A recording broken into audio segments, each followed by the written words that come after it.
Everybody to the UnBossed Network.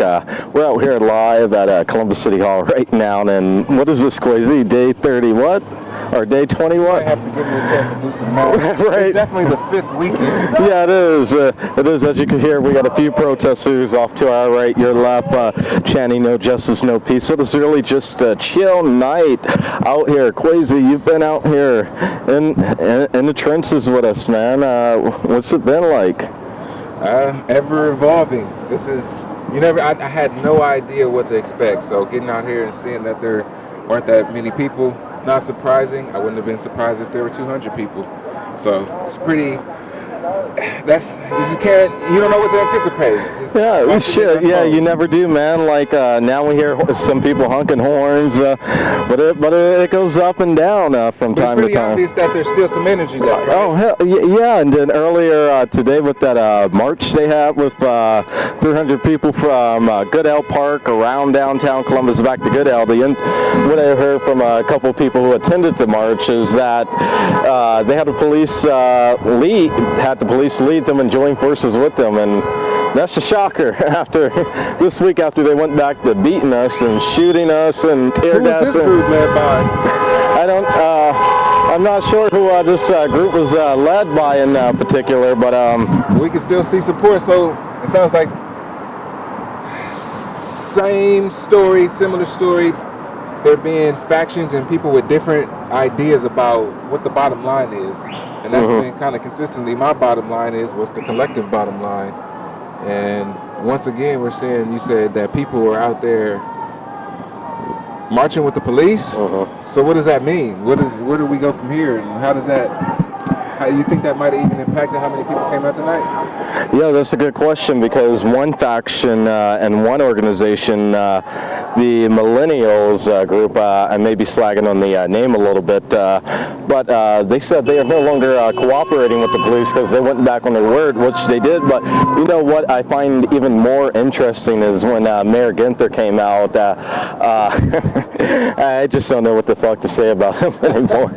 I just got to keep it real like we do. That's kind of...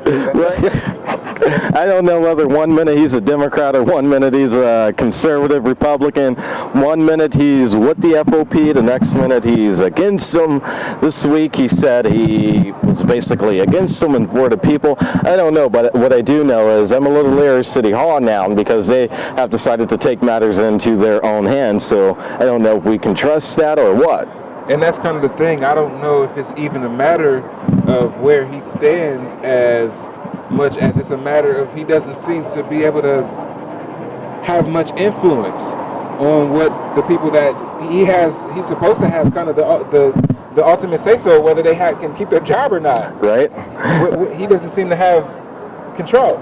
Exactly, man. So I don't know, but all I know is tomorrow there's going to be a big rally right where we're standing at right now, and they're going to be protesting and rallying on his steps for him to resign. Because we know what they've said, and we've seen countless of viral videos throughout the week of the police just brutally pushing people off their bike, ripping an amputee's legs off. I don't know, the story goes, the laundry list is long. I mean, we've been on, Columbus, Ohio has been on TMZ, and it's not a good thing pretty much every day, man. And I was sitting here thinking about how that ties into the fact that we just launched a website. Well, actually, yeah, a website, I should know what it's called. Do you remember? Oh, shit. Yeah, that's what happens when you're out in these streets and you're busy. And Kwesi, man, you're supposed to be on this resetcolumbus.org, everybody. I can't take credit for creating the website, but I support it, and I've been along for the ride. But some very creative young minds who did all the heavy lifting as far as setting up the website. A couple of people from the campaign, Achinthia and Isaiah. What campaign? Morgan Harper's campaign for Congress. Sorry, the campaign. Yeah, some of the viewers may not know what campaign. I know what you're talking about, but hey. Yeah, but that's a whole nother conversation. We'll get into that. Trust me, we'll get into that. And those are a couple of people that were on the actual campaign staff with me, and so the momentum that we created, everybody wanted to do something. You know, we were all looking for jobs and everything, so that was just something that they picked up. They showed. I don't have that skill set to develop a website. Yeah, you and me either. Nah, we got the skill set to be out here with the people. So what we do have is a collective understanding of a team, and when people come together and have a plan and execute, how you get things done. You know, we knocked on a lot of doors on this campaign, and we did a lot of things, and we were successful in the fact that we were a team and that we had a clear outcome and a clear goal that was our collective understanding, that was our bottom line. And again, we're hearing that in this movement, we're struggling to have a collective bottom line, and that continues to be the downfall of progressive movements, you know, liberal movements, all of these words that we want to, you know, Black Panther movements. Exactly. Movements. And but what I find interesting about this particular movement, not to cut you off or anything, is that really this movement really embodies the spirit not of Martin Luther King. Yeah, in some aspects it does, but it embodies more of the spirit of Malcolm X and the Black Panther Party and SNCC, where they take on by any means necessary. If it means we got to burn this city down, they will burn the city down to get what they want. And what I like particularly about Reset Columbus here is they keep it simple and keep it plain for what they want. Right here, their website says they want Mayor Ginther to resign, and right now there's a petition going around that I urge everybody to sign, and that petition is for the recall of Mayor Andrew Ginther, and I think it's very critical that we let everybody know that Mayor Ginther, he did run unopposed the last election cycle last year. It's critical to know too that it was put together by young minds, and people who are just inspired to do their part. They're not benefiting from it. They just wanted to bring people together to amplify the message that we need leadership change, and that we've been doing the same thing. I've seen it, people on Instagram and Twitter that for whatever reason have been kind of attacking Morgan Harper. And it's interesting that they were saying she needs to run for city council, or maybe run for some of these different local elected positions, and then work her way through the ranks.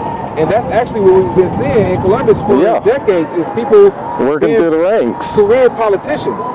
But she has a unique skill set that allows her to get right into an office in Washington, D.C., where she has a skill set that she developed Morgan Harper is Columbus's own AOC in a sense. Even if I don't agree with everything AOC is doing right now on one or two issues, she's Columbus's own Alexandria Ocasio-Cortez, if y'all don't know who I'm referring to. But me and you, we need to vibe really quickly for the viewership on the second thing. And that is Thomas Quinlan resigning. And I think it's critical for him to resign if we're ever going to see change, because he's part of the rank and file. And yes, we did have here in the city a national search, and they did turn up. I believe it was a police chief from Portland, Oregon, that they had come out, who was on the short list, and he was a black guy. I can't recall his name right now, but I should know. I went to the not debate, but they had an open discussion. Yeah, open forum thing. But what gets me, scoot over some, man. I know we got to be 6 feet apart, but yeah, so you get in the shot. But we still picked somebody from the rank and file. It was still the same old thing, no change. Somebody from the rank and file was appointed. At least I have to, when I look at the school board, the Columbus City School Board, that is, not the Ohio Department of Education right across the street here, but the Columbus City School Board, I have to thank them because they didn't pick anybody from the inside again. They went with an outsider from D.C., a black lady by the name of Dr. Talisa Dixon. And right now they're seeing some good critical change they haven't seen in years. And we're talking about the Columbus City School Board, because they picked somebody from the outside as superintendent. When did they pick her? She was installed midway through last year, so in about December timeframe, man. Bringing news to you, see? Bringing news to me. Right? Yeah, if you didn't know. And so she's really getting in and getting acclimated with the city and things like that. And I mean, for this to be her first year, she's had one tough hell of a ride with COVID and everything, but she seems to be making her way through it and things like that. I can't believe I wasn't aware of that. That's wow, amazing. yeah, man, that was a big to-do, and that's another reason why the UnBossed Network, why me and you are here, and we're going to have other reporters and things like that, because people, they simply don't know what they don't know, because they aren't hearing the real conversations like this and the real dialogue like we're having, man. Yeah, and I know sometimes one of my struggles is tying everything in, because I see so many things and I always want to take this narrative, this huge narrative that I'm seeing, and deliver it to people, to you, in a way that is showing all of these different dynamic aspects of something that comes back to affect you and your bottom line. Yeah. You know, so that's something that we have to unpack, is seeing how we call it a prison to a school to prison pipeline, yeah. School to prison pipeline, and we understand that there's different dynamics at play that impact others and that create this process, but then when we get to unpack it, and then we kind of see how our elected officials and how a change in the guard, even when bringing in new blood with the school board, it can completely change the culture.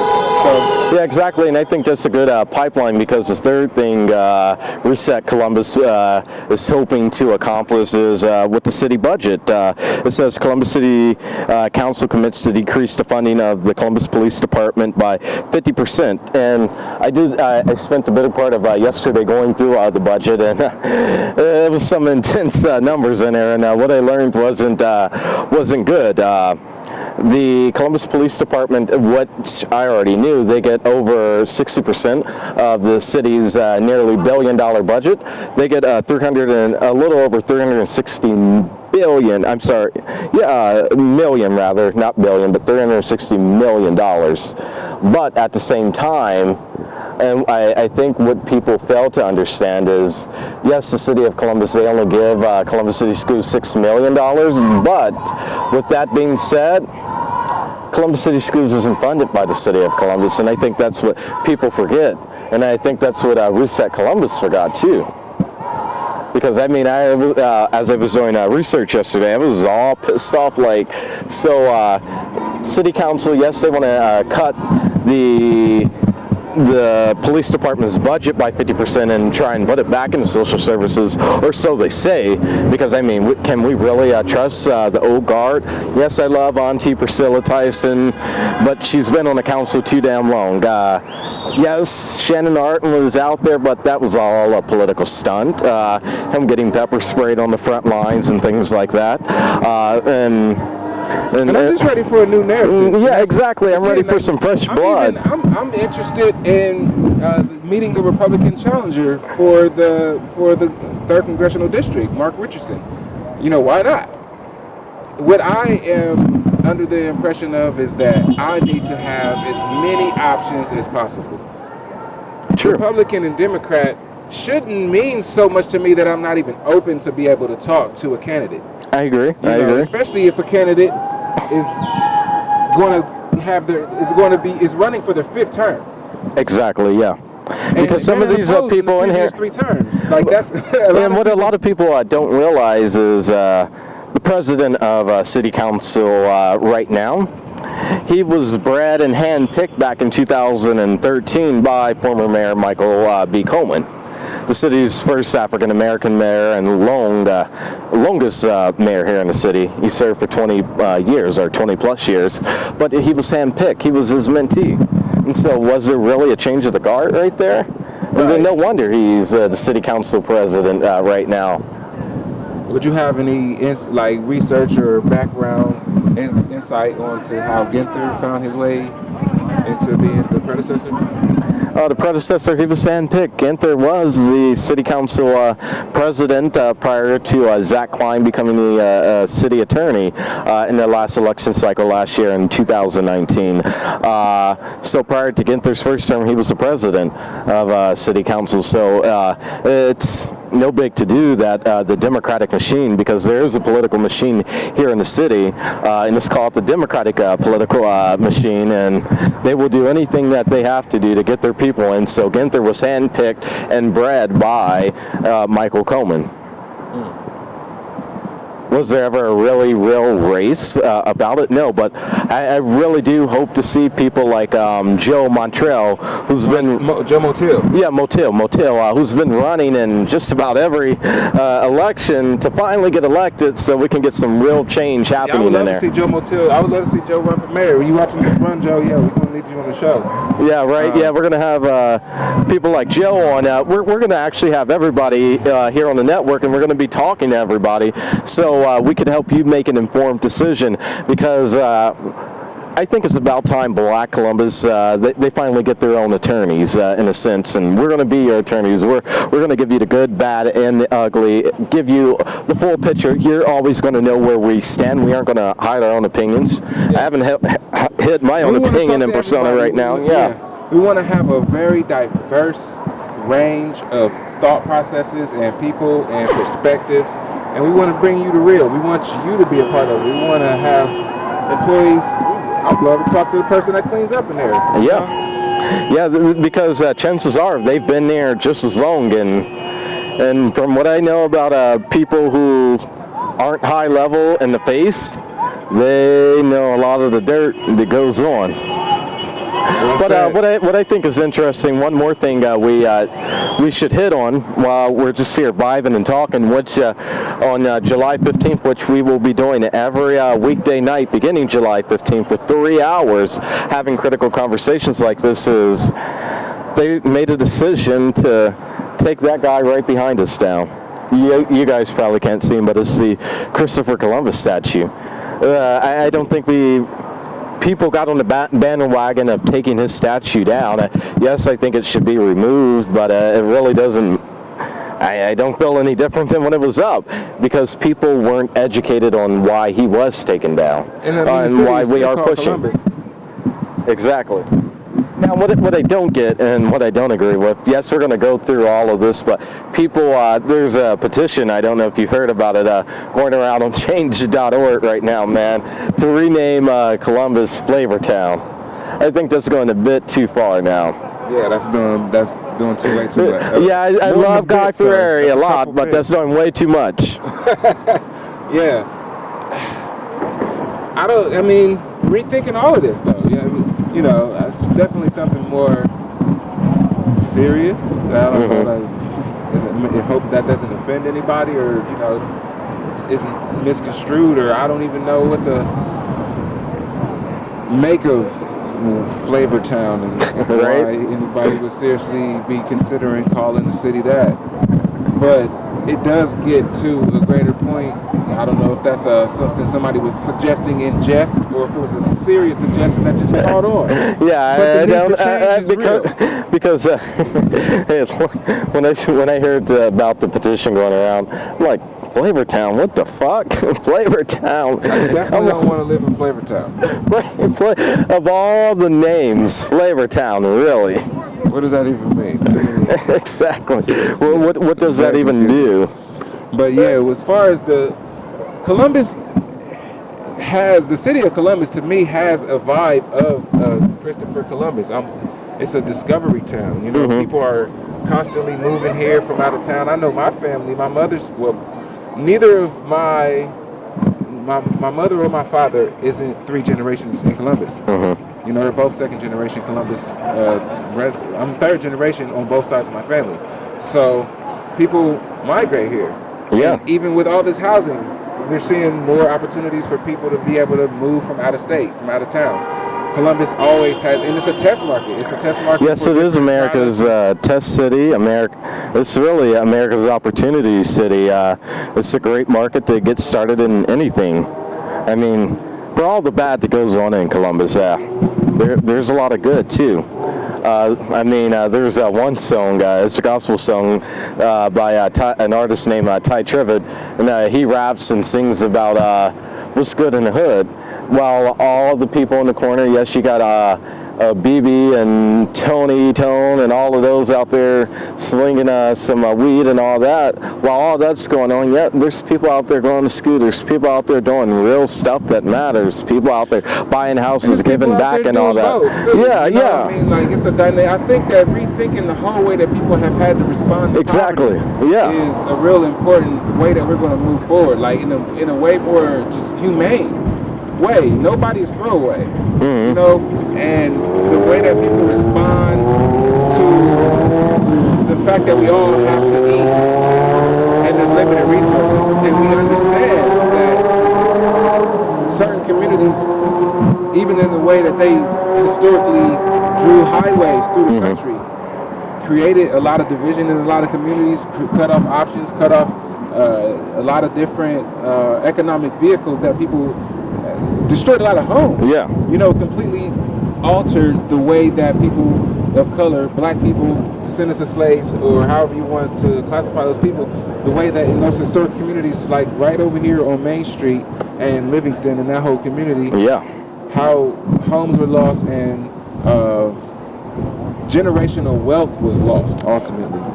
And I think that's very key and something that we hit on. It's not just homes and material things, but it's actually generational wealth, something that white Columbus, white America, and white people in general, what their families understand is generational wealth, which our black people, they don't understand. And mainly they don't understand it because you don't know what you don't know, and a lot of black folks, we just predominantly don't have a lot of money. But white people, what they understand is you got to set up a trust fund for your kids and why it's important and things like that, and not just why, and leaving something for them, not just monetary, but building a legacy and things like that. I think that was Thank you for watching the Unbought and Unbossed show. If you haven't already subscribed to our channel, what's holding you back from smashing the subscribe button? Don't forget to hit the bell to get notified every time we post a new episode. Davante will be back here every single weekday, breaking down the most important news stories to Black America. We'd love for you to share this episode with your friends and family. And remember, Black America, to keep it real because your conscience depends on it.